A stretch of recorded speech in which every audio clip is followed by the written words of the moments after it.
Nature Mantra BP sugar thyroid reversal nature మంత్రతో సాధ్యం. V gold trusted gold buyers. మీరు తాకట్టు పెట్టిన బంగారాన్ని విడిపించి ఈ రోజు ఉన్న మార్కెట్ ధరకు కొనబడును. పోలీస్ అనగానే అరే తురే అని మాట్లాడుతూ కసురుకునే పోలీసులను చూసాం. కానీ మీకు పరిచయం చేసిన పోలీస్ అయ్యా అమ్మ అని సంబోధించే పోలీస్, ఆయన చూడగానే చాలామందికి తమ ఆత్మీయుడు చూసినంత భావం కలుగుతుంది. ఆయన దగ్గరికి వెళ్ళి సమస్య చెప్పుకుంటే సగ సమస్య పరిష్కారం అయిపోతుంది. ఆయనే డీజీ రామ్మూర్తి గారు, head constable 2 town police station, Madanapalle, Annamayya జిల్లా. రామ్మూర్తి గారు అనగానే తెలుగు రాష్ట్రాలే కాదు ప్రపంచంలో ఉన్న తెలుగు వారందరికీ సుపరిచితుడు. ఆయన రాసిన అమ్మ మీద కవిత చాలామందికి కంట తడి పెట్టిస్తుంది. అసలు ఆ కవిత వినగానే తల్లుల గురించి కానీ తల్లిని కూడా పక్కన పెట్టే వాళ్ళు కూడా కదులుతారు. అటువంటి వ్యక్తిని మీకు పరిచయం చేస్తున్నా. ఆయన చాలా కవితలు ఈ మధ్యకాలం రాశారు. ముఖ్యంగా డ్రగ్స్ మీద రాశారు, తండ్రి కూతురు అనుబంధం మీద రాశారు. తండ్రి కూతురు మీద ఎంత ప్రేమ పెంచుకుంటారనే విషయం కూడా ఆయన కవితల ద్వారా తెలుస్తుంది. ఆయన మరొకసారి మీకు పరిచయం చేస్తూ ఇటీవల కాలంలో ఆయన రాసిన కవితలు అడుగుతూ. సార్ నమస్తే అండి. సార్ నమస్కారం సార్. రామ్మూర్తి గారు, మీరు అమ్మ మీద రాసిన కవిత ప్రపంచంలో తెలుగు వాళ్ళందరినీ కదిలిస్తుందండి సార్. అంటే కేవలం తెలుగు వాళ్ళే కాకుండా నాకు తెలిసి కొంతమంది అది బాగా వైరల్ అవడంతో దాన్ని ఇంగ్లీష్లోని హిందీలోని ట్రాన్స్లేట్ చేసుకొని వినేవాళ్ళు కూడా ఉన్నారు సార్, ఎదురయ్యారు. అవును సార్. రామ్మూర్తి గారు అనగానే ఆ తల్లి అమ్మ పేగు బంధం గురించి మీరు చెప్పిన వివరించింది అది ఎవరు దాన్ని అంటే సాధారణంగా mother's day, international mother's day ఆ రోజే కాకుండా 360 రోజులు ఎక్కడో ధర మీ కవిత కనిపిస్తుంటుంది, వినిపిస్తుంటుంది. తల్లికి కొడుక్కి బంధం, లేదా తల్లికి పిల్లల మీద బంధం అనేది అర్థం చేస్తుంటుంది.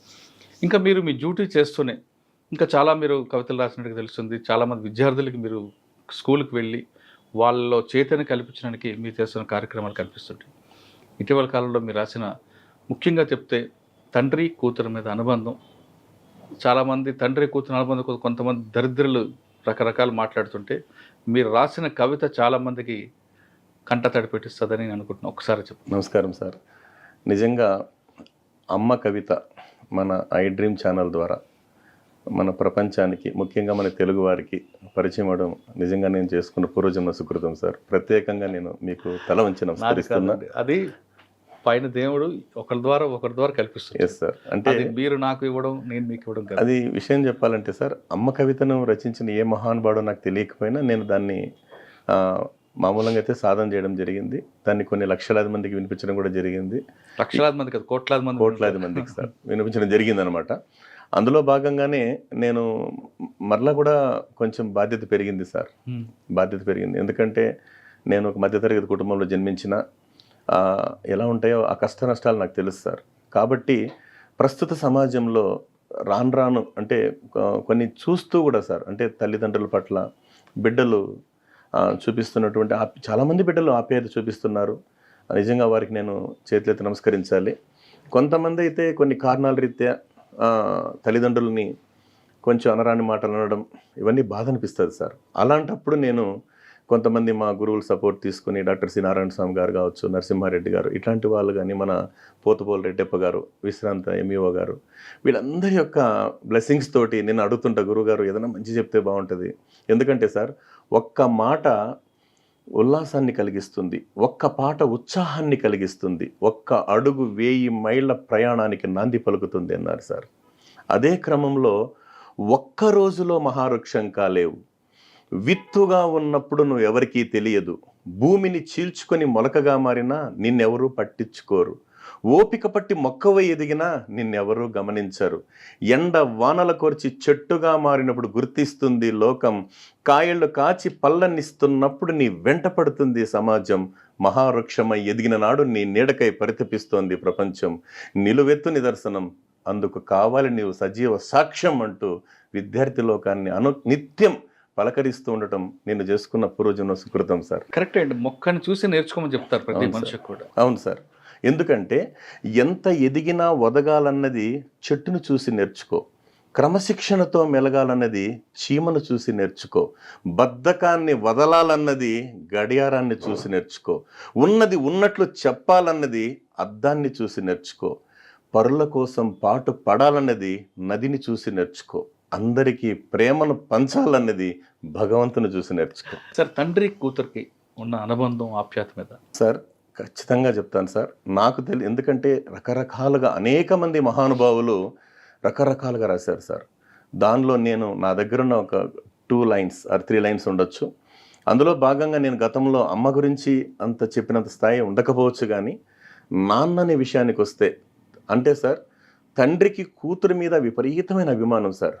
అలాగే కొడుక్కి అంటే కొడుకంటే తల్లికి ప్రాణం, కూతురంటే తండ్రికి ప్రాణం. ఇదే భగవంతుడు సృష్టించినటువంటి ఒక అద్భుతమైనటువంటి కూతురికి తండ్రి మీద అంతే ప్రాణం ఉంటుంది, అంతే ప్రాణం ఉంటుంది సార్. కానీ కొడుక్కి తల్లి మీద ఉండకపోవచ్చు. ఎందుకంటే ఇది ఒక మాట ఏం పెద్ద ఎవరో నేను చదివిన కవిత సార్ ఇది. కడుపులో బిడ్డ తిరగబడ్డాడు, పెద్ద ఆపరేషన్, కోలుకోవడానికి 2 సంవత్సరాలు పట్టింది. మళ్ళీ తిరగబడ్డాడు 22 సంవత్సరాల తర్వాత. పిచ్చి తల్లి కోలుకునేది ఎప్పుడు సార్? అందుకే క్షమించాలి, నేను అందరినీ అనను, కానీ అంటే కొరివి పెట్టేది కొడుకు, కూడు పెట్టేది కూతురు అన్నారు సార్. కూతుర్నే కనాలంటారు అంటారు సార్. అంటే అది నేను కూడా ఆడబిడ్డ తండ్రి కాబట్టి నాకు ఆ స్వార్థం ఉంది కాబట్టి అదే సార్ నేను చెప్తున్నా. అందులో భాగంగా అన్నారు కదా సార్. అంటే కూతురు ఇంటికి వెలుతురు, కూతురున్న ఇల్లు కలకలలాడుతూ ఉంటుంది, కూతురు లేని ఇల్లు వెలవెలలాడుతూ ఉంటుంది అన్నారు సార్. అందుకే లేక ఆ ఇంట్లో తల్లిదండ్రులకు కలిగింది ఒక్క బేటీ, అందువల్ల అయ్యింది ఆ ఇల్లు బ్యూటీ. ఆడబిడ్డ తండ్రి లోకాన ఘన పాటి సార్. సూపర్.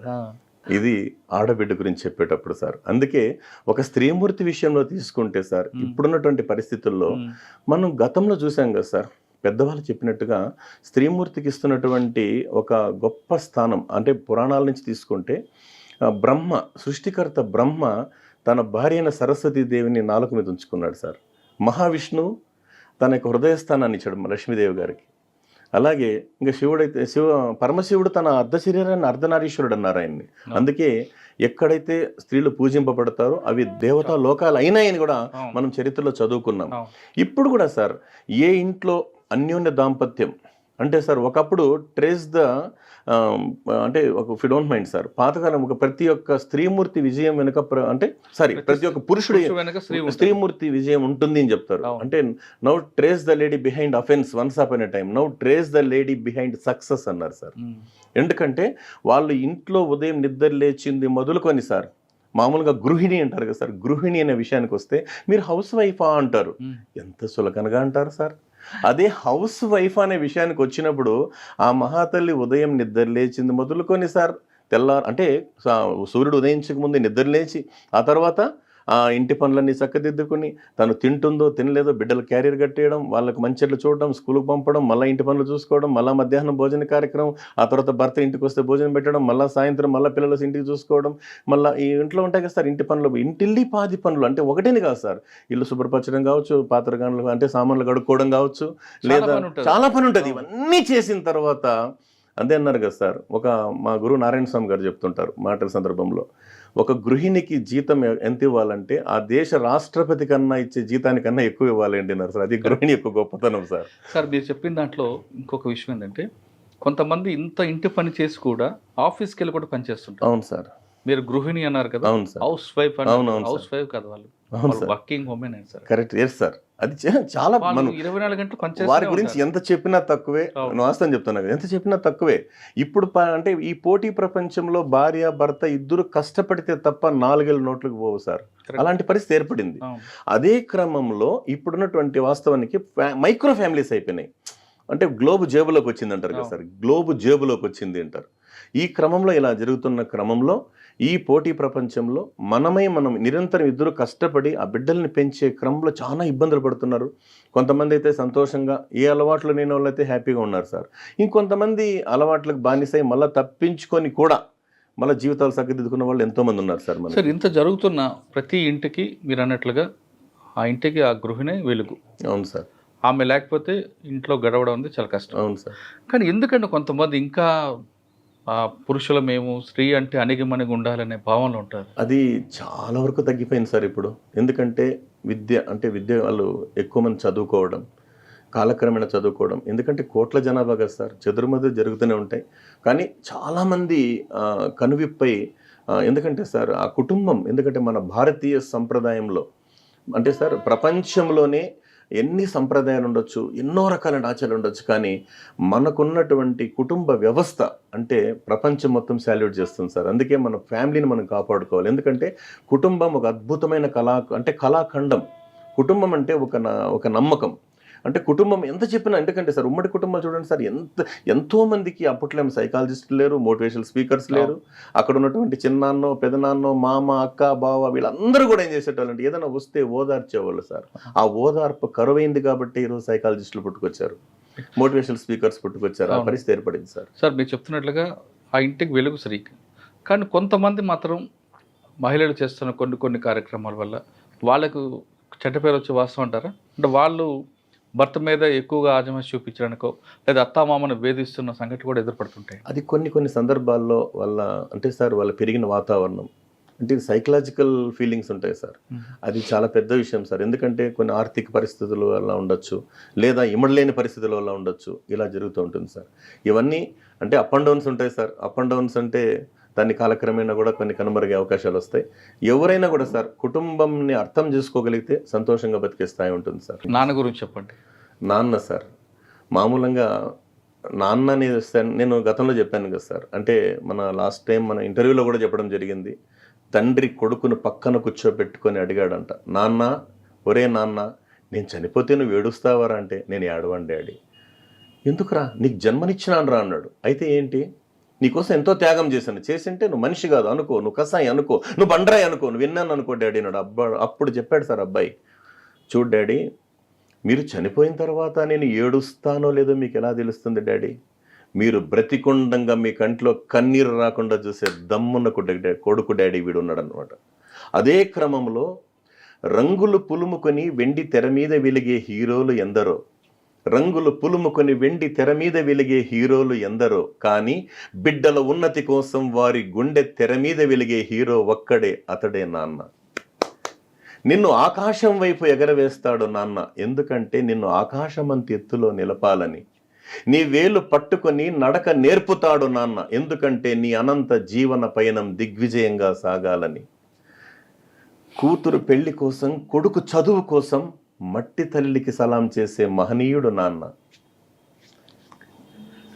ఇది సార్ నాన్న గొప్పతనం. ఎంత చెప్పినా తక్కువే సార్. ఎందుకంటే ఈ సృష్టిలో తల్లి, తండ్రి, గురువు, దైవం మనం చెప్పుకున్న అంశాల్లో గతంలో చెప్పుకున్నాం. ఇది నాన్న గురించి నా హృదయంలో వచ్చినటువంటి మాట సార్.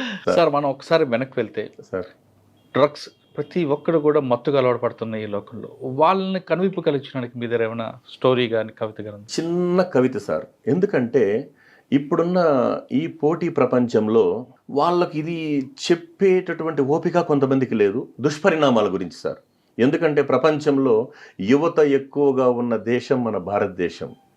యువత చేతిలో దేశ ప్రగతి ఉంది అంటారు సార్. అందుకే చెప్తుంటాం, మై డియర్ యూత్, మీరే దేశానికి దిక్కు, మీ మీదే జనం లుక్కు, మీరుండడం మీ ప్రజల లక్కున. అంటే ఎందుకంటే యవ్వనం అంటే జీవిత సారాన్ని పిండుకోవాల్సిన సమయం సార్. యవ్వనం అంటే ప్రపంచ దేశాలన్నిటి మీద మన యువశక్తి మీద అందరికీ కన్ను. అంటే మనం ఏం చేస్తున్నాం, మన ఎదుర్కొనే శత్రు దేశాలకి మన దేశాన్ని ఎదుర్కొనే అంటే మన శత్రు సైన్యాన్ని కానీ అంటే మన ఎదుర్కొనే దమ్ము లేక ఈ రకంగా అక్రమమైనటువంటి మార్గాల్లో మాదక ద్రవ్యాలను మనకు ప్రవేశపెట్టాలని చూస్తున్నారు. కానీ కేంద్ర రాష్ట్ర ప్రభుత్వాలు తమ ప్రయత్నం చేస్తున్నప్పటికీ కూడా ప్రజల్లో కూడా మార్పు రావాలి సార్.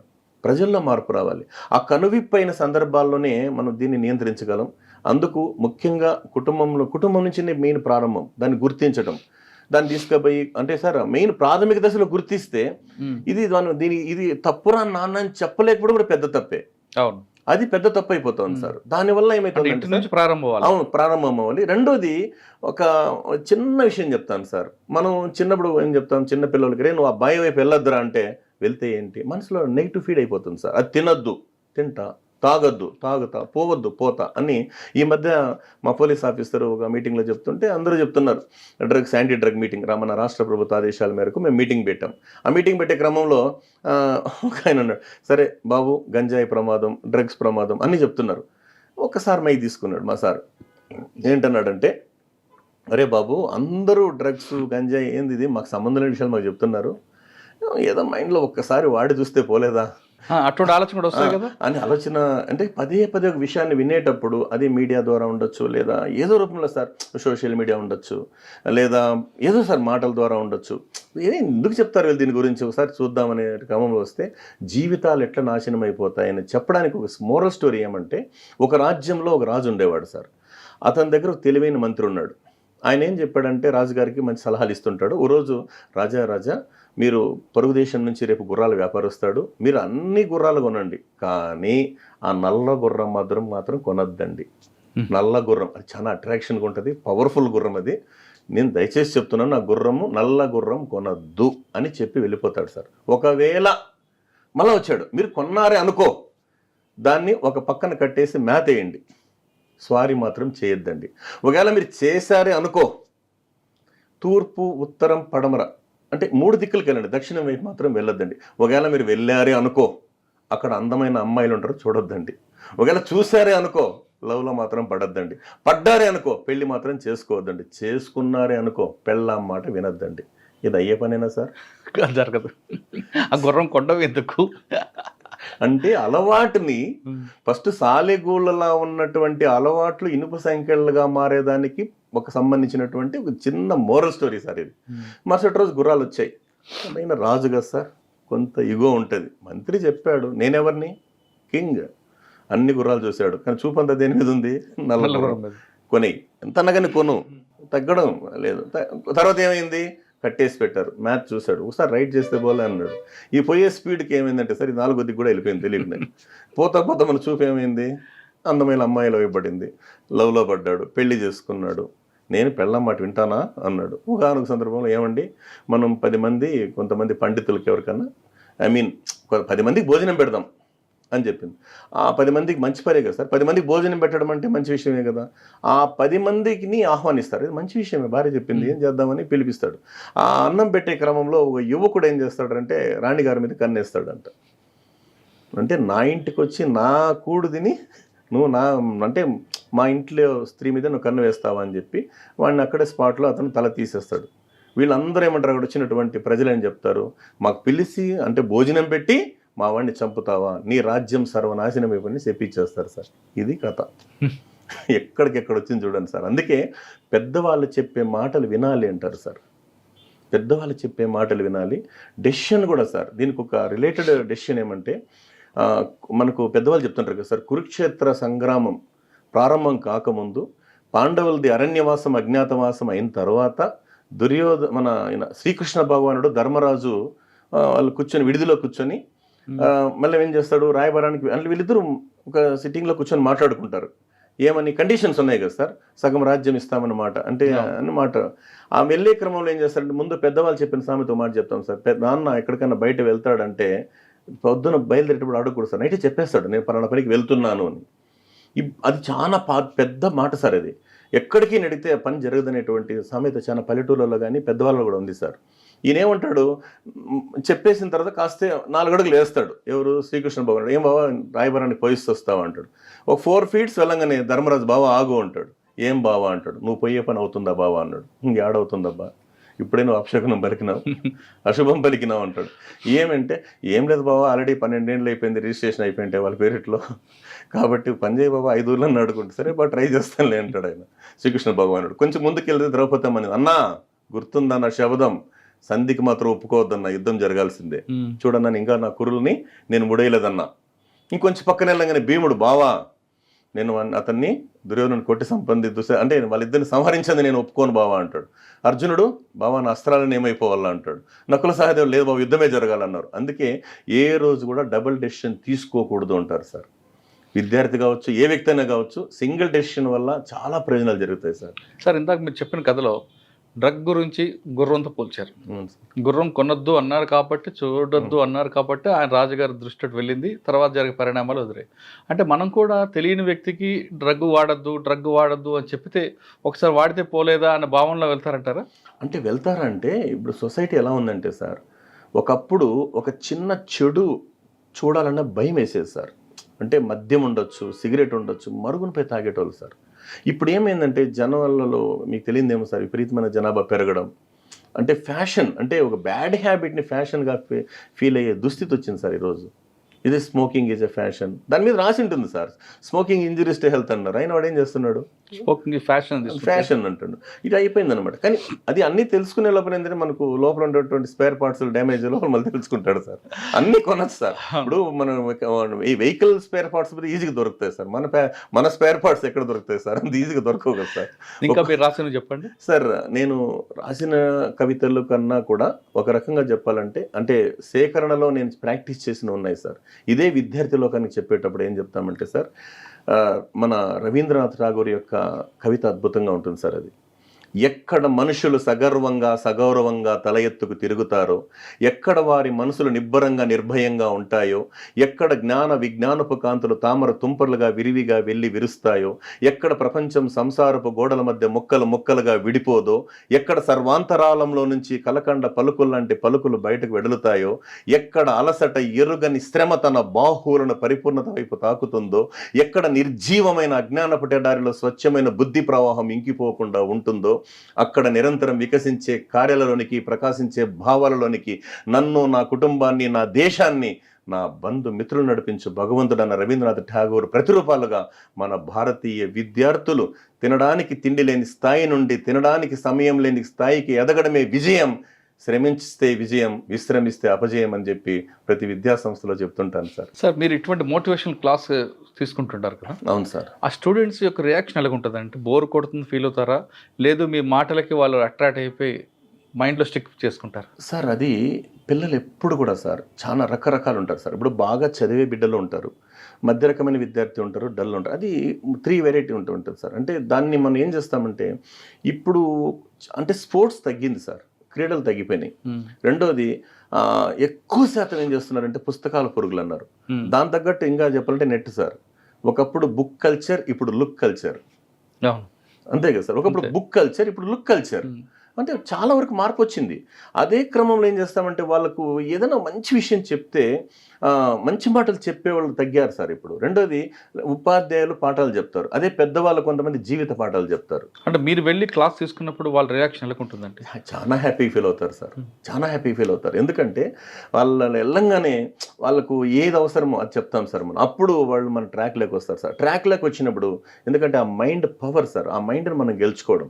ఆ గెలుచుకునే క్రమంలో చిన్న చిన్న మోరల్ స్టోరీస్ చెప్తుంటాం. ఎగ్జాంపుల్ సార్, క్లాస్ రూమ్లోకి వెళ్తాం, వెళ్ళంగానే ప్రతి ఒక్కరు కోరుకుంటారు కదా సార్, నాన్న నువ్వు బాగా చదువుకోవాలి, చదువుకోకపోతే నువ్వు పాడవుతావు, లేదా ఈ పని సక్రమంగా చెయ్యి, ఇది ప్రతి చెప్తుంటారు. కానీ చెప్పేది ఒక కథ విధానంలో చెప్తే సార్ వాళ్ళకి మైండ్కి ఎక్కుతుంది. ఒక చిన్న ఎగ్జాంపుల్ చెప్తాను సార్. నేను స్కూల్కి వెళ్తాను, వెళ్ళిన తర్వాత బాబు మీ ప్రిన్సిపాల్ గారు ఒక పెద్ద రంగురంగుల గాలిపటాన్ని ఆకాశంలోకి ఎగరేశారు మన క్యాంపస్ అంటే పైనుంచి. అదే మన క్యాంపస్లో పక్కన చెట్లో ఒక రామచిలుక ఉంటుంది, రామచిలుక సార్. అదేం చేస్తుందంటే ఒకసారి అబ్బాయి ఇదేదో పైన ఎగురుతోంది చూద్దామని చెప్పి వెంటనే ఏం చేస్తుంది, ఇది కూడా పాపం చాలా కష్టపడిపోతుంది సార్. గాలిపటం ఈజీగా వెళ్ళిపోయింది. పాపం రామచిలుక అతి కష్టం దగ్గరికి వెళ్ళి, హాయ్ గుడ్ ఈవినింగ్ బా, చాలా బాగున్నావు నువ్వు అంటే, ఎవరు నువ్వు అని. ఎందుకంటే ఇది కలర్ కదా సార్, రంగురంగుల గాలిపటం, కొంచెం మనకి ఇగో ఎక్కువ, అందంగా ఉన్నాం కదా.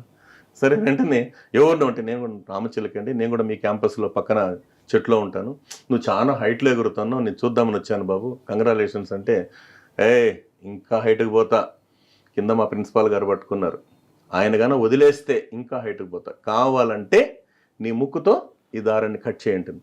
వద్దులే బాబు నేను పోతానంటే, కట్ చేయను అనింది. ఏం చేసింది, ఇది దారాన్ని కొరికింది. గాలిపటం ఎక్కడ పోయింది సార్?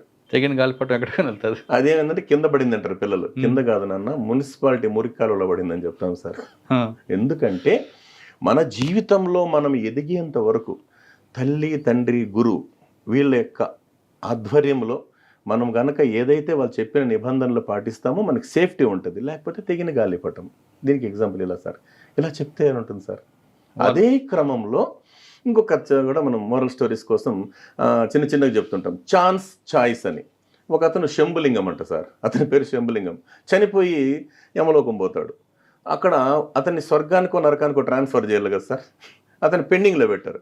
యమధర్మరాజు చిత్రగుప్తుని అడిగారు, యముండా అని, ఎందుకై అతన్ని స్వర్గానికో నరకానికో ట్రాన్స్ఫర్ చేయకూడదు అంటే, ఏం లేదు ప్రభు, ఇతను 200 మంచి పనులు చేశాడు, 200 చెడ్డ పనులు చేశాడు, అందుకే కన్ఫ్యూజ్ ఏం చేయాలి అర్థం కాదు. అతన్ని అడుగుంటారు. అతను అంటాడు, నీకేం బాబు, నీకు స్వర్గం కావాలా నరకం కావాలంటే, నువ్వేమయ్యా నాకు చెప్పేది, ముందు స్వర్గం చూస్తా, నరకం చూస్తా, ఏది బాగుంటే సెలెక్ట్ చేసుకుంటా. ఛాన్స్ వద్దు, ఛాయిస్ నాది. ఇప్పుడు చెప్పండి బాబు, మీకు ఛాన్స్ కావాలా, ఛాయిస్ కావాలా? అంతే కదా సార్. ఒక అబ్బాయిని అడిగారు, అదే క్రమంలో బాబు ఇఫ్ యూ డోంట్ మైండ్ నీకు ఏం అవుతావు అని కోరితే స్టూడెంట్ అన్నాడు. అతను ఏం చెప్పాడంటే, సార్ 6 5 4 3 2 1 0 అన్నాడు. ఇదేంద్ర అంటే కౌంట్ అని చెప్పాడంటే 6 మీన్స్ నాకు 6 డిజిట్స్ శాలరీ సార్, అంటే 6 అంకెల జీతం, ₹1,00,000 జీతం కావాలా. 5 నేను 5 వారానికి 5 రోజులు పని చేస్తా, 2 days రెస్ట్ తీసుకుంటా ఫ్యామిలీతో. చూడు సార్ ఎంత మంచి కోరిక. 4 4 చక్రాల కారు కావాలి. 3 3 bedroom ఫ్లాట్, ఒకటి నాకు, నా భార్యకి, మా అమ్మ నాన్నకి, నా బిడ్డలకి. 2 ఒక అమ్మాయి ఒక అబ్బాయి. 1 ఒకే పెళ్ళాం. 0 టెన్షన్ లేకుండా బతకడం. చిన్నప్పటి నుంచి సార్. అందుకే ఏం చెప్తున్నాము, 10th class, intermediate first year and second year, ఈ 3 సంవత్సరాలు ఎవరైతే హార్డ్ వర్క్ చేస్తారో 30 సంవత్సరాలు మహారాజులాగా మహారాణిలాగా బతుకుతారండి. ఇది పెద్దవాళ్ళు చెప్పిందే. నేను చెప్తాను, ఏదైతే నువ్వు ఇష్టపడతావు అది నీకు వెనకటికి ఇన్స్టాల్మెంట్ లైఫ్ లేని బతకచ్చు కదా సార్, ఇన్స్టాల్మెంట్ లేని లైఫ్.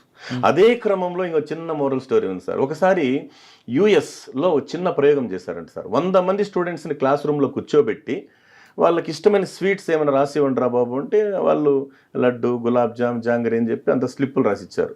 వాళ్ళకి ఇష్టమైన స్వీట్స్ సార్, రకరకాలు ఉన్నాయి కదా సార్ ఇష్టమైన స్వీట్స్. అది తెచ్చి ఏం చేశారు వాళ్ళు, అది జడ్జ్ చేసి ముద్ర పెట్టారు. చూపు అంతా దేని మీద ఉంది సార్ ఇంకా పిల్లలకి? స్వీట్స్ మీదే. అప్పుడు పిల్లలు చెప్తారు, నాన్న దేని మీద ఉందిరా చూపు? స్వీట్స్. ఓకే రైట్, నీకు నచ్చిన స్వీట్ ఆడుంది. వాళ్ళు చేయి పెట్టారు, రే ఆగండి అన్నారు. ఏమంటే 2 hours ఆ స్వీట్స్ ముట్టకూడదంట సార్. సచ్చిరా గొడ్డు. ఎవరైతే 2 గంటలు ముట్టకుండా ఉంటారో వాళ్ళకి మేము 1+2 ఇస్తాం అని చెప్పేసి డోర్ లాక్ చేసుకుని వెళ్ళిపోయారు. 2 గంటల తర్వాత వచ్చి చూస్తే, ఏమన్నా స్వీట్స్ ఉన్నాయా లేవంటే లేవు సార్ అంటారు. సరే, అప్పుడు మన దగ్గర ఉన్న సబ్జెక్ట్ ఏంటి, 60 మెంబర్స్ ఎత్తుకొని తినేశారంట సార్. ఓహో, వాళ్ళు ఇచ్చే స్వీట్స్ కోసం మేము ఎదురు చూస్తుంటామని. 40 ఉన్నారు కదా సార్ బ్యాలెన్స్, దాంతో 30 మెంబర్స్ ఈ పక్క ఆ పక్క గిల్లుకొని తిన్నారంట. రిమైనింగ్ 10 వాళ్ళు స్వీట్ టచ్ చేయలేదంట sir. After 20 years what they are doing now అని చెప్పి సర్వేకి పోతే, ఆ 60 members they are doing ordinary life sir. ఆ 30% ఇల్లుకొని తిన్నటువంటి వాళ్ళు government salary and corporate salary. The remaining 10 వాళ్ళు ఎవరంటే, నువ్వు ఎదగడానికి ప్రపంచం కావాలి, ఎదిగిన తర్వాత ఈ ప్రపంచానికి నువ్వు కావాలి, కాబట్టి నీ కోసం ఈ ప్రపంచం ఎదురు చూసేటంత ఎత్తుకెదిగని చెప్పి శాలిడ్ కొట్టించుకునే విధంగా ఒక ఐఏఎస్ ఉండొచ్చు, ఐపీఎస్ ఉండొచ్చు, ఇండస్ట్రియలిస్ట్ ఉండొచ్చు, దమ్మున్న నాయకుడై ఉండొచ్చు, నాయకురాలై ఉండొచ్చు. Choice is yours. మీకు 60 కావాలా, 30 కావాలా, 10 కావాలా? చూడు సార్ ఎంత బాగా వింటారు సార్ పిల్లలు. అప్పుడు అందరూ మేము 10 సార్ అంటారు. అంటే మీ పని మీరు చేయండి, అంతే కదా సార్. మీకు కావాల్సిన చదువే కదా, చదువే. అందుకే శిల లాంటి బతుకుల్ని శిల్పంగా మార్చేదే విద్య, మనిషిని భగవంతుణ్ణి భాగ్యవంతుణ్ణి చేసేదే విద్య. సృష్టిలో ఇతరులకు ఎంత పంచినా మరింత పెరిగేది విద్య ఒక్కటే. రాజు రాజ్యంలో మాత్రమే పూజింపబడతాడు, విద్యావంతుడు ప్రపంచంలో ఎక్కడ ఉన్నా పూజింపబడతాడని చెప్పడానికి సార్. ఇంకా చాలా రాసినట్టున్నారు మరి. అంటే ఉన్నాయి సార్, చెప్పండి. అందులో బాగా నచ్చింది చెప్పండి. బాగా నచ్చింది స్వచ్ఛ భారత్కి సంబంధించి హైదరాబాద్లో ఉన్నటువంటి విశ్రాంత ఈఎస్ఐ అధికారి శ్రీ కేఎల్ కామేశ్వరరావు గారు సార్. ఆయన 2 lines రాస్తారు, అవి హార్ట్ టచింగ్ ఉంటాయి సార్. ఆయన రాసింది ఏంటి, బలహీనతకు అందమైన పేరు హాబీ, హాబీ ఒక్క ముళ్ళ గులాబీ.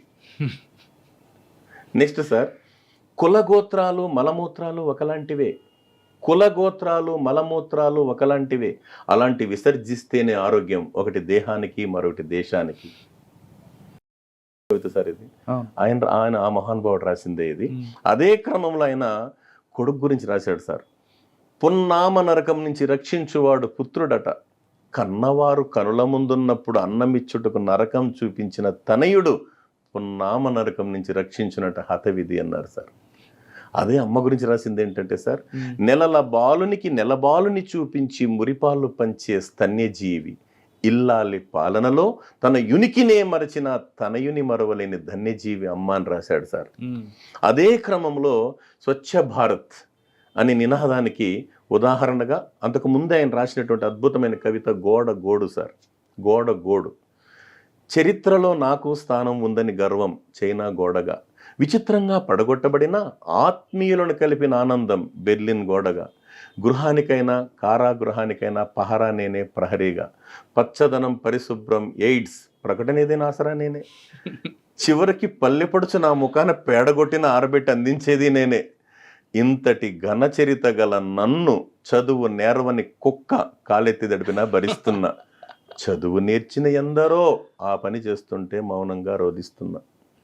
మహానుభావుడు కామేశ్వరరావు గారు రాసింది నేను చెప్తున్నాను సార్. ఆ రకంగా చూస్తే సార్ ఇంకా ఒకటి చెప్పడానికి ఏమంటే, పిల్లలకు చెప్తుంటారు సార్ క్లాస్ రూమ్లోకి వెళ్ళిన తర్వాత, అంటే కోరిక కొన్నాళ్ళే బతికిస్తుంది, ఆశ చచ్చేదాకా బతికిస్తుంది, ఆశయం చనిపోయిన తర్వాత కూడా బతికిస్తుంది. అదే క్రమంలో మహాత్మా గాంధీ గారు చెప్పిన ఒక గొప్ప నినాదం ఏమంటే సార్, 1 సంవత్సరంలో ఫలితం రావాలంటే వరి పొలం నాటాలంటే సార్, 10 సంవత్సరాల ఫలితం రావాలంటే పళ్ళ తోటలు నాటండి అన్నారు. 100 సంవత్సరాలు ఫలితం రావాలంటే మంచి మనసున్న మనుషుల్ని నాటండి అన్నారు మహానుభావులు. ఎందుకంటే ఒక్కొక్క ఆలోచన సార్ ఒక స్ఫూర్తినిచ్చే విధంగా ఒక మాట అనేటువంటిది ఎంతోమంది ప్రభావితం చేస్తుంది సార్. అందుకోసమే నేను ఇవి ఆ పెద్దవాళ్ళు చెప్పినటువంటి మాటలు నేను ప్రాక్టీస్ చేస్తూ ఉంటున్నాను సార్. అందుకే బాల్యంలో శిక్షణ, యవ్వనంలో క్రమశిక్షణ, వృద్ధాప్యంలో మీకు రక్షణ అని చెప్తుంటాం సార్. బాల్యంలో శిక్షణ, యవ్వనంలో క్రమశిక్షణ, వృద్ధాప్యంలో రక్షణ. అదే కామేశ్వరరావు గారు ఏం చెప్పారంటే నా నా నా అన్నాడు. 3 నాలుగు సార్. ఇదేం సార్ సింపుల్గా చెప్పారంటే, నడక నడత నవ్వు అంతేనండి సార్. నడక నడత నవ్వు, ఎంత మంచి పెద్ద పదం సార్ ఇది. కరెక్టే. www.com అన్నాడు. ఏం సార్ అంటే ఉమెన్ వైన్ వెల్త్ అంట సార్. ఉమెన్ మీన్స్ ఒకే పెళ్ళాం, వైన్ అంటే లిక్కర్ దూరంగా ఉండు, వెల్త్ అంటే కరప్షన్కి దూరంగా ఉండు. ఆయన చెప్పింది అంటే అది వాళ్ళు ఆయన బ్రాహ్మణోత్తములు చాలా చక్కగా మధ్య మధ్యలో చెప్తుంటారు నాకు. అంటే రామ్మూర్తి నా కవితలు ప్రపంచానికి చెప్పింది నువ్వే అన్నారు. అంటే సార్ మీరు నాకు పరిచయం నా భాగ్యనగరంలో అసెంబ్లీ డ్యూటీకి వెళ్ళినప్పుడు ఎవరో ఇట్లా కూర్చున్నారు సార్. ఇట్లా నేను రవీంద్ర భారతిలో మన కాంతారావు గారు మా గురువు గారిని ఐపీఎస్ ఆఫీసర్ని కలవాలని వెళ్తే, అంత సినిమాకి వెళ్తారు, నేను కళాకారుడు కాబట్టి రవీంద్ర భారతిలోకి వెళ్ళాను. అక్కడ సరే ఇట్లా జస్ట్ లైక్ అంటే సార్ చైర్ బాగాలేదు సార్, ఎవరు తెల్లబట్టేసి కూర్చుంటుంటే సార్ కాసేపు ఆగండి అన్నాను. ఏమంటే పేపర్ని నా దగ్గర ఉన్న రఫ్ నోట్ ఉంటుంది నా దగ్గర, అది చింపి పేపర్ని తుడిచేసి కూర్చోండి నేను. ఇట్లా చూశాడు. ఏమంటే ఈ భాగ్యనగరంలో ఎవరబ్బా నాకు ఇంత సేవ చేసేవాళ్ళు అనుకున్నాను. అది దైవ సంకల్పం సార్ అదని చెప్పాను సార్. అప్పుడు అక్కడ చూడండి సార్, మనం చేసేటటువంటి గొప్ప ఎలా తెలుస్తుందని చెప్పడానికి ఒక ఎగ్జాంపుల్ చెప్తాను సార్.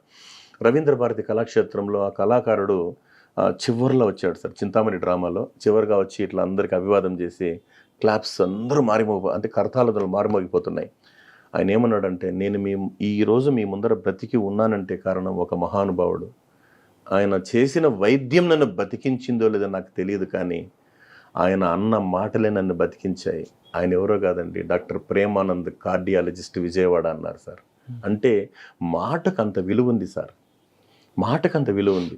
మాటే మిత్రత్వం, అంటే మన స్నేహాన్ని కానీ అంటే మిత్ర బృందాన్ని కావచ్చు, దేనికైనా కావచ్చు సార్. మన కోపంతో ఎవరినో ఒక మాట అన్నామనుకోండి సార్, ఆ ముఖం అనేస్తాం సార్. అనడం చాలా ఈజీ. రాయిని నీటిలోకి విసిరినంత సార్ మళ్ళీ రాయిని తేలేం కదా సార్. అందుకే ఆలోచించి మాట్లాడంటున్నారు. అందుకే నేను యూనిఫామ్ వేసుకున్నా, మా ఆఫీసర్స్ బ్లెస్సింగ్స్ వల్ల నేను కూడా సార్ నా తీరిక సమయాల్లో నేను వెళ్ళి ఏదో నాకు నేను అన్నీ సర్వం సార్. అప్పుడు చాలా నాకు జరిగినటువంటి లైఫ్లో ఉన్న ఆటంకాలు తట్టుకోవడానికి సార్, నేను ఆ స్ట్రెస్ జయించడానికి, ఎంతకాలం భూమి మీద ఉంటామో తెలియదు సార్. ఈరోజు ఇంట్లో రేపు మంటలో ఉంటారు సార్. అందుకోసమని ఈ మధ్యకాలంలో మాకు రెడ్డప్ప సార్ కూడా చెప్పాడు, జీవితం అంటే కాలి క్రింద ఉన్న మట్టి తల మీద పడేలోపు ఉన్న మధ్య సమయమే జీవితం అన్నాడు సార్. అదే క్రమంలో ఆయనే చెప్పాడు సార్, గొప్ప మాట చెప్పాడు నాన్న గురించి చెప్పింది. అని ఏమంటే, పూజిస్తే దైవం, ప్రేమిస్తే తల్లి, గౌరవిస్తే గురువు, అభిమానిస్తే స్నేహితుడు, అన్నీ కలిపితేనే నాన్న. అది మన రెడ్డప్ప గారు చెప్పిందే సార్, శ్రీ పోతుపోలు రెడ్డప్ప గారు.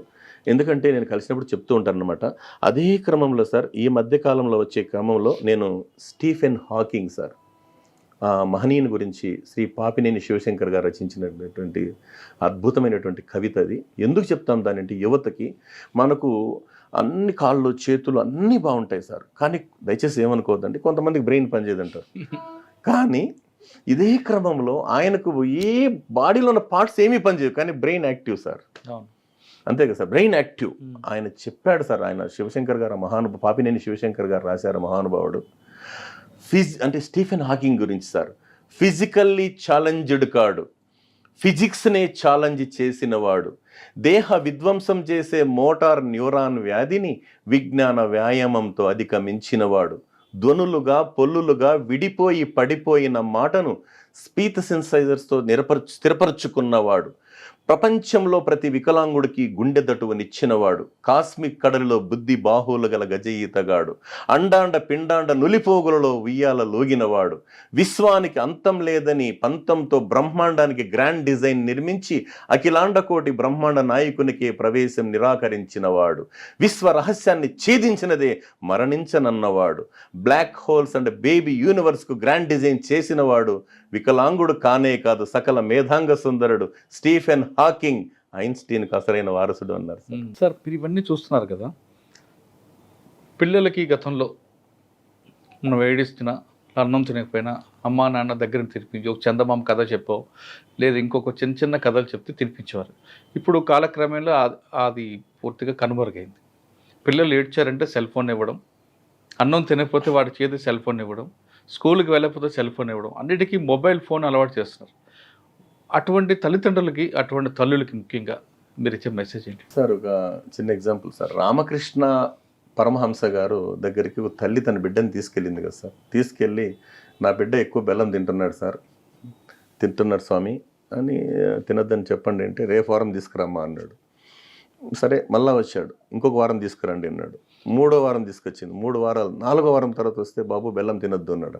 ఆ మాట మొదటి వారమే చెప్పొచ్చు కదా స్వామి అంటే, ముందు నేను మానాలి కదమ్మా అన్నాడు. అంటే ముందు మనం మారాలా? అంతే మారాలట. అంటే ఎందుకంటే ఒకసారి ఒక ప్రెగ్నెంట్ ర్యాట్ సార్ పొలంలో ఎవరో కరెంటు అంటే ఎలక్ట్రిక్ వైర్ పెట్టింటే దాని దగ్గర పోతే షాక్ కొట్టిందంట సార్. అదే దాని పిల్ల అంటే ఎలక పిల్ల సార్ అక్కడికి వచ్చిన తర్వాత దాని మీద జంప్ చేసిపోయిందంట. అటుంది సార్. ఎందుకంటే మన చేతిలో ఏముంది సార్, పుస్తకం ఉంటే బిడ్డ చేతికి పుస్తకం వస్తుంది. ఇప్పుడు తల్లి గర్భంలో నుంచి బిడ్డలు నేర్చుకుంటున్నారు సార్ అన్నీ.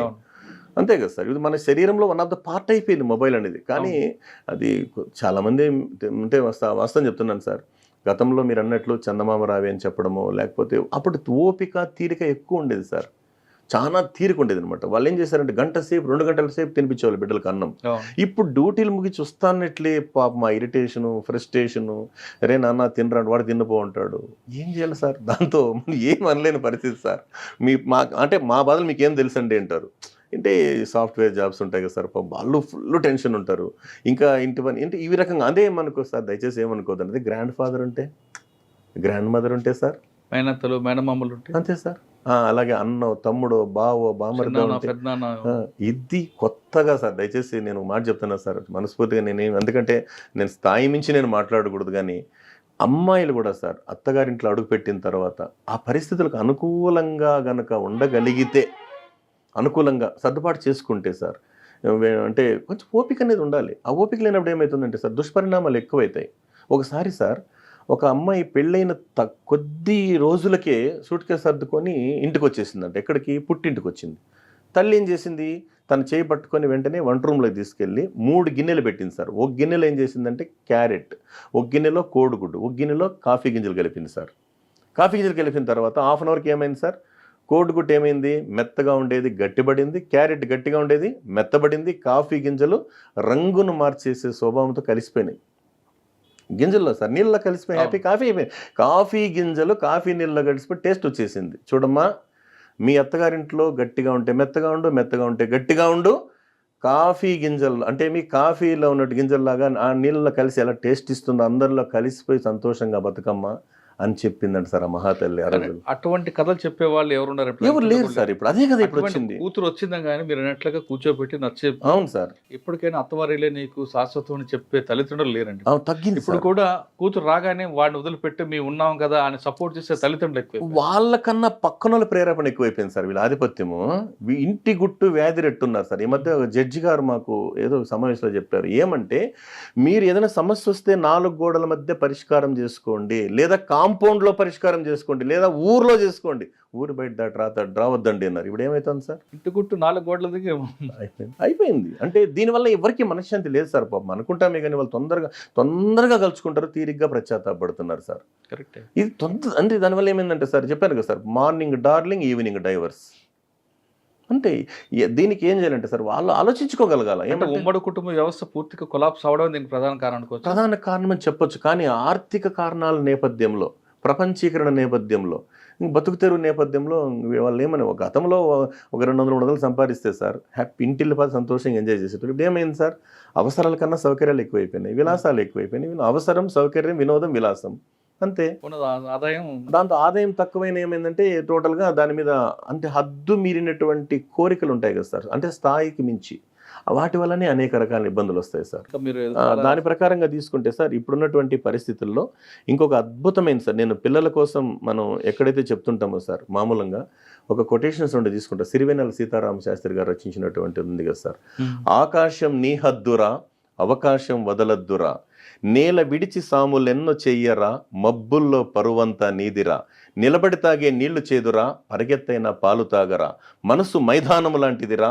నిరాశల ఇసుక చల్లితే ఎడారవుతుందిరా, చిరు ఆశల చినుకు కురిస్తే గెలుపు గులాబీ వికసిస్తుందిరా, బ్రతుకంటే బస్తీ మే సవాలురా, ఈ ప్రపంచమే మాయాబజారురా, గురి చూసి కొట్టాలిరా, వల వేసి పట్టాలిరా, చుడిలోకి దూకాలిరా, ఎత్తుకు ఎదగాలంటే ఒడ్డుకు చేరాలంటే తడాక మజాక చూపాలిరా, సర సై అంటూ బరిలోకి దూకాలిరా, నుదిటి రాత మార్చి రాయాలిరా, నూరేళ్ల అనుభవాలు నీవిరా, అనుకున్నది పొందడమే నీతిరా, నీకున్నది పెంచడమే ఖ్యాతిరా, మనిషి జన్మ మరువలేని ఛాన్స్ రా, ఈ ఛాన్స్లో జాకుపాటు కొట్టాలిరా, కడలి నడుమ పడవ మునిగితే కడదాకా ఇదలిరా, నీరు లేని ఎడారిలో కన్నీరైనా తాగి బ్రతకాలిరా, అనుకున్న లక్ష్యాన్ని సాధించి అమ్మ నాన్నల్ని గుండెల్లో పెట్టి చూసుకునే బంగారు బిడ్డలు కావాలని మనస్ఫూర్తిగా భగవంతుణ్ణి, అల్లాని, జీసస్ని కోరుకుంటున్నాను.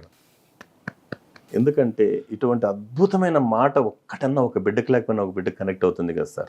అదే క్రమంలో చెప్తూ యూత్ని ఫస్ట్ ఎంటర్టైన్ చేయడంలో ఆ మహానుభావుడే సిరివెన్నెల రాసినటువంటి ఒక పాటను నేను మాట రూపంలో చెప్తాను. ఫ్రీగా వచ్చే దేన్నైనా చీపో అంటామని, రిస్క్ తీసుకుని ఏదైనా సాధించే వాళ్ళమని, పరిష్కారమే లేని ప్రాబ్లం ఎక్కడ ఉండదని, ప్రతిభను మించిన పదునాయుధం లేనే లేదని, సాగుతున్న రహదారుల్లో మొహమాటం కూడదని, గోచీబెట్టి కాకాబట్టే వ్యవహారం నచ్చదని, ఎంచుకున్న టార్గెట్ తాటే తప్పని, ఆత్మశక్తిపై డౌటే రావద్దని, పడినా లేచి తీరం చేరే కెరటం గొప్పదని, ముందుకు తప్ప వెనకకు మరలని నది మా నేస్తమని, ప్రతి ఓటమిలోనూ గెలుపును చెప్పే పాఠం ఉన్నదని, కాలం కన్నా వేగంగా ఉరికి ఉరికి శిఖరాలెన్నో అధిరోహించే కుర్రతరానికి స్వాగతం, కొత్త స్వరానికి స్వాగతం, రాబోయే రోజుల్లో కాబోయే కాలానికి ఎలాంటి కష్టాన్నైనా తట్టుకొని ఆత్మవిశ్వాసంతో అడుగు ముందుకు వేసే యువతి యువకులందరికీ కూడా పేరు పేరున స్వాగతం, సుస్వాగతం. సార్ చివరిగా చెప్పండి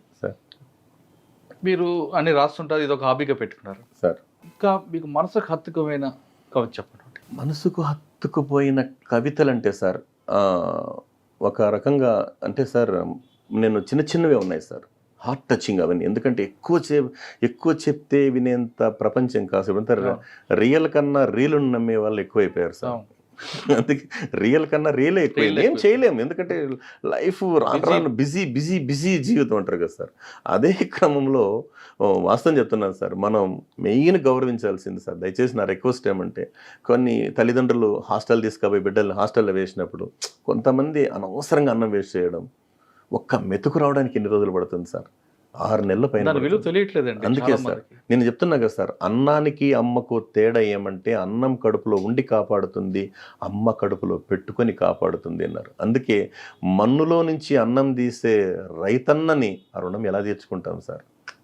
మన్నులో నుంచి అన్నం తీసే రైతన్న, మండు టెండను కూడా లెక్క చెయ్యకుండా సార్ ప్రాణాలని పనంగా పెట్టి మనకు బువ్వ పెట్టే రైతన్న, ఆకలి పేగులకు ఆసరాగా ఉండే రైతన్న, వాళ్ళ రుణం ఏమిచ్చి తీర్చుకోగలం సార్? ఊరికే చెప్పడం కాదు, కానీ నిజంగా చెప్తున్నాను సార్, రైతన్నకు నేను పాదాభివందనం చేస్తున్నాను. ఎందుకంటే నేను కూడా రైతు బిడ్డే కాదండి, ప్రతి ఒక్కడు ఎవరైనా దండం పెట్టాల్సిందే. ఎందుకంటే మనం గతంలో సార్ అన్న దానం చేసేటోళ్ళు కదా సార్, అన్నం ఏడమ్మేవాళ్ళు సార్ అప్పట్లో, పాత రోజుల్లో అన్నదాన సత్రాలు. కాలక్రమేణా ఈ ప్రపంచం వేగంగా పెరుగుతూ ఏమైందంటే, ఇంక మనం ఆ తినే ఆహారంలో కూడా ఏమైందంటే కంప్లీట్గా సార్ రకరకాలైనటువంటి ఫాస్ట్ ఫుడ్స్కి అలవాటు పడిపోయినాం మనం.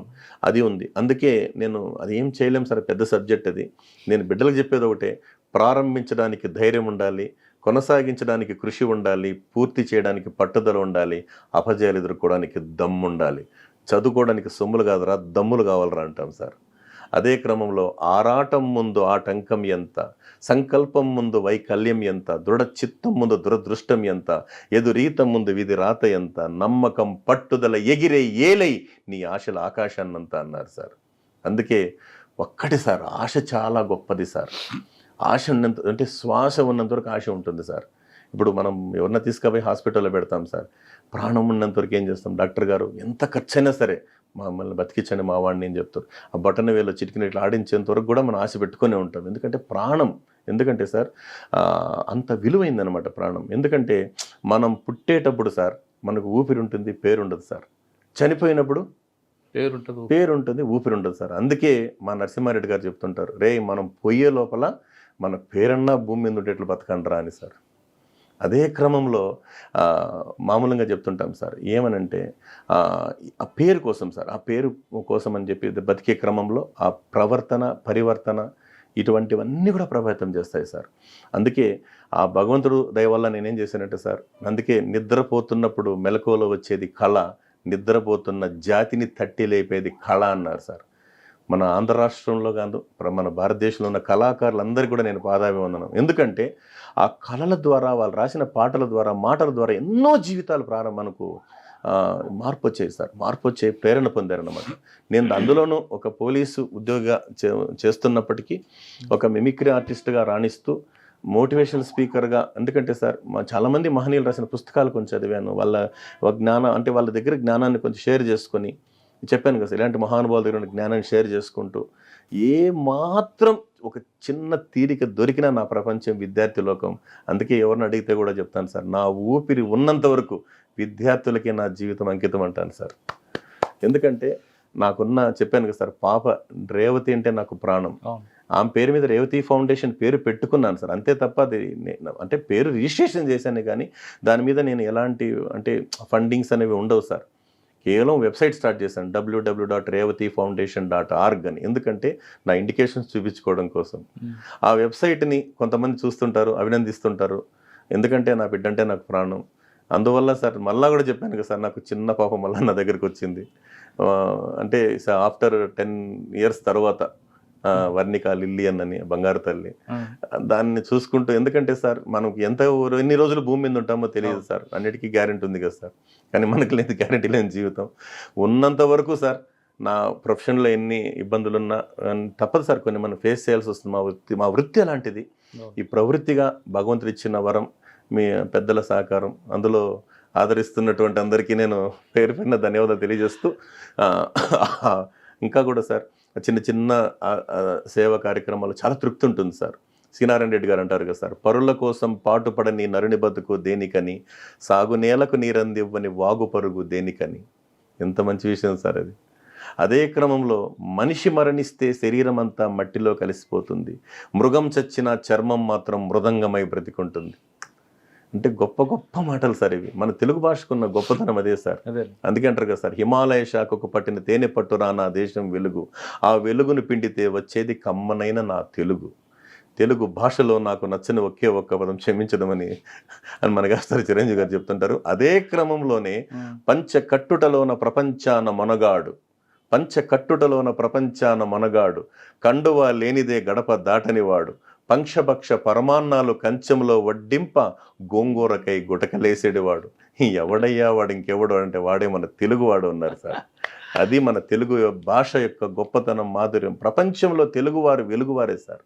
ఎందుకంటే ఒక్కటే కాన్సెప్ట్ సార్, బిడ్డలు తెలుసుకోవాల్సింది ఏమంటే, నేను ఈ పని చేయలేను అని డిసప్పాయింట్నెస్ ఉండకూడదు సార్. దానికి ఎగ్జాంపుల్, ఒకసారి సార్ సూర్యుడు అస్తమించిన తర్వాత గ్రహాలన్నీ మీటింగ్ పెట్టుకున్నాయంట. మీటింగ్ పెట్టుకొని చంద్రుడిని అడిగారు, ఏమయ్యా మీరన్నా సూర్య భగవాన్ అంత వెలుగు నీకు లోకాన్ని వెలుగునిస్తారంటే, అయ్యో నా వల్ల కాదు బాబు, అంత వెలుగు నేను ఇవ్వలేను. బుద్ధుడిని అడిగారు, గురువుని అడిగారు, అన్ని గ్రహాలను అడిగారు. ఎవరు అడిగినా ఆ మహానుభావుడంత వెలుగు మేము లోకానికి ఇవ్వలేము. అప్పుడు ఒక 1 feet క్యాండిల్ పైకి లేచిందంట సార్, నేను ఇస్తా వెలుగు. సూర్యభగవానుడు ఎక్కడ, నువ్వెక్కడ, నీ మొహం చూడు అంటే, సార్ మీ అందరికీ నమస్కారం, ఒక్కటే చెప్తా, ఆ మహానుభావుడంత వెలుగు నేను లోకానికి ఇవ్వలేకపోయినా నా చుట్టూ నేను 10 అడుగులకైనా వెలుగునిస్తానని చెప్పిందంట sir. That is positive thinking. అదే గౌతమ బుద్ధుడు ఒక్కసారి 40 మంది శిష్యులు తయారు చేసి, శిష్యులారా తూర్పు పడమర ఉత్తరం వెళ్ళండి కానీ దక్షిణం వైపు వెళ్ళొద్దండి అన్నారు. ఒక శిష్యుడు గురువుగారు నేను ఆ దక్షిణం వైపు వెళ్తా అన్నాడు. వెళ్ళొద్దయ్యా అన్నారు. వెళ్తాను గురువు గారు అన్నారు. వెళ్తే అక్కడ కొంతమంది దోపిడీ దొంగలు ఉంటారు, అక్కడ ఇబ్బందులు పెడతారు నిన్ను, ఒకవేళ తిట్టారంటే ఏం చేస్తావు? సంతోషిస్తాను గురువు గారు అన్నారు. ఎందుకంటే నన్ను కొట్టనందుకు అన్నారు. కొడితే ఏం చేస్తావు అన్నాడు. ఇంకా సంతోషిస్తా అన్నారు. ఏంటంటే నన్ను చంపనందుకున్నారు. చంపేస్తే ఏం చేస్తారు అన్నాడు. ఇంకా చాలా సంతోషిస్తాను గురువు గారు, ఎందుకంటే మనల్ని మార్చడానికి, మన బ్రతుకుల్లో వెలుగు నింపడానికి వచ్చిన ఒక మహానుభావుడిని చంపేసినామని చెప్పి సిగ్గుతోనన నేను చనిపోయిన తర్వాత వాళ్ళు మారతారు గురువు గారు అన్నారండి sir. Okay. It is the positive thinking sir. ఎందుకంటే పాజిటివ్ థింకింగ్ అంత పవర్. అందుకే సార్ ఈ రోజుల్లో చాలామంది సార్ చిన్న స్థాయి నుంచి పెద్ద వరకు సార్ ఎందరో మహానుభావులు ఉన్నారు. వాళ్ళు సైకాలజిస్టులుగా, వ్యక్తిత్వ వికాస నిపుణులుగా, వాళ్ళు పూర్తి స్థాయి విద్యని అంటే వృత్తిపరంగా సార్ నిజంగా వారందరికీ కూడా నేను చేతులెత్తి నమస్కరిస్తున్నా. ఎందుకంటే ఉమ్మడి కుటుంబాల విచ్ఛిన్నమైన నేపథ్యంలో, రాను రాను స్ట్రెస్ పెరుగుతున్న నేపథ్యంలో ఏం చేస్తాం సార్, తప్పదు. అందుకే అన్నారు కదా సార్, ఆ స్ట్రెస్ ఎక్కడి నుంచి పుట్టుకొచ్చిందంటే మనకు ఉన్నటువంటి కృతయుగం, త్రేతాయుగం, ద్వాపరయుగం, కలియుగం సార్. కృతయుగంలో అసలు స్ట్రెస్ లేదు సార్. ఎప్పుడైతే త్రేతాయుగంలో సీతమ్మను రావణాసుడు అపహరించిపోయినాడో అప్పుడు రాముడికి స్ట్రెస్ మొదలైందంట. అంటే నీళ్ల కవతులు ఉన్నటువంటి యొక్క స్ట్రెస్ ఇండియాలో అడుగుపెట్టిందంట సార్. మరి ద్వాపరయుగం పాండవులు, కౌరవులు సార్, మనుషుల మధ్యలోకి వచ్చేసింది. రియల్ ఎస్టేట్ గొడవలు అప్పుడే స్టార్ట్ అయిపోయినాయి. అంతే కదా సార్, భూ వివాదాలు, అదే కదా సార్ కారణం. నెక్స్ట్ ఇప్పుడు కలియుగం, మనిషి లోపలికి వెళ్ళిపోయింది స్ట్రెస్. అందుకే కదా సార్ బీపీలు, షుగర్లు, భయాలు, అంతే కదా సార్. ఎవరు టైం చేరతామో లేదో, తింటామో లేదో, తినాలన్నా భయం, అన్నింటికీ భయం. కానీ ఆ భయాన్ని జయించడమే జీవితం సార్. ఎందుకంటే దాన్ని మార్చే శక్తి అంటే మనకి, ఎందుకంటే సార్ మార్పు అనేది తనలో నుంచినే ధైర్యం రావాలి సార్. ఎందుకంటే కోడిగుడ్డు బయట నుంచి కొడితే ఏమవుతుంది సార్, పగిలిపోతే ఆమ్లెట్ వస్తుంది. లోపల నుంచి వస్తే కోడి పిల్ల కోలఫరలు అవుతాయి. That is the desire. అదే డిజైర్ అంటారు సార్. అదే కాలక్రమేణా రాబోయే రోజుల్లో సార్ ఎవరైతే సార్ వాళ్ళ పని వాళ్ళు సక్రమంగా చేసుకుంటూ పోతే అదే డెవలప్మెంట్ అంటారు. అది జరగాలని అందులో, ఎందుకంటే సార్ మన పవిత్రమైన భారతదేశం మంది, పవిత్రమైన భారతదేశం సార్. అందుకే నేను చెప్తుంటా, మన దేశం మీద నా దేశం పావన గంగ, నా దేశం కర్ణాంతరంగా, నా దేశం భగవద్గీత, నా దేశం అగ్ని పునీత సీత, సమరానికి నా దేశం మండు అగ్నిగుండం, సహనానికి నా దేశం నిండు అమృత భాండం, నా దేశంలో పుట్టిన శిశువైన ఉక్కు పిండం, అదే నా భారతదేశ స్వరూపం అని సార్. ఎందుకంటే ఇక్కడ ఉన్నటువంటి ఈ కాల పరిస్థితుల్లో సార్ ఇంకా కూడా ఖచ్చితంగా మనం అభివృద్ధి చెందుతున్నాం అనే క్రమంలో ఉన్నారు. కాబట్టి ప్రతి ఒక్కరూ తాము ఎంపిక చేసుకున్న పనిని ఇష్టపడి కష్టపడి చేస్తే ఒక అద్భుతమైనటువంటి ఫలితాలు సాధించి వారి జీవితాలు, వారి కుటుంబాలు చల్లగా ఉంటున్నదే నా ఆలోచన, నాకు ప్రగాఢ నమ్మకం సార్. పుట్టేటప్పుడు ఊపిరితో పుడతాం, కానీ పేరుతో పుట్టం. పోయేటప్పుడు పేరు ఉంటుంది, ఊపిరి ఉంటుంది. పుట్టి నుంచి చావు వరకు జరిగిన కాలంలో మన పేరు మాత్రం చిరస్థాయిగా ఉండిపోవాలంటే ప్రతి మనిషి పాజిటివ్గా థింక్తో ఉంటే ఖచ్చితంగా ఆ పేరు అనేది ఇప్పటికీ చిరస్థాయిగా ఉండిపోదంటూ రామ్మూర్తి గారు చెప్తున్నారు. ప్రతి మనిషిలో నెగిటివ్ అన్నది పక్కన పెడితే పాజిటివ్ ఆలోచిస్తే ఆ మనిషిలో బలం దానికి విలువ కట్టలేదు. కాబట్టి ప్రతి మనిషి కూడా తమలో ఉన్న నెగిటివ్ థింకింగ్ కాసేపు పక్కన పెట్టి పాజిటివ్తో ఆలోచించండి అని చెప్పిన ఒక కథ వింటే చాలా స్పష్టంగా దాంట్లోనే భావార్థం చేసుకుంటే చాలా మంచి విషయం తెలుస్తుంది. ఎక్కడైతే మనం వెళ్ళకూడదు వెళ్ళామో అక్కడ ఒక వ్యక్తి తిడితే నాకు కొట్టలేదు కదా అని సంతోషపడ్డాడు, కానీ కొడితే నన్ను చంపలేదు కదా అని సంతోషపడ్డాడు.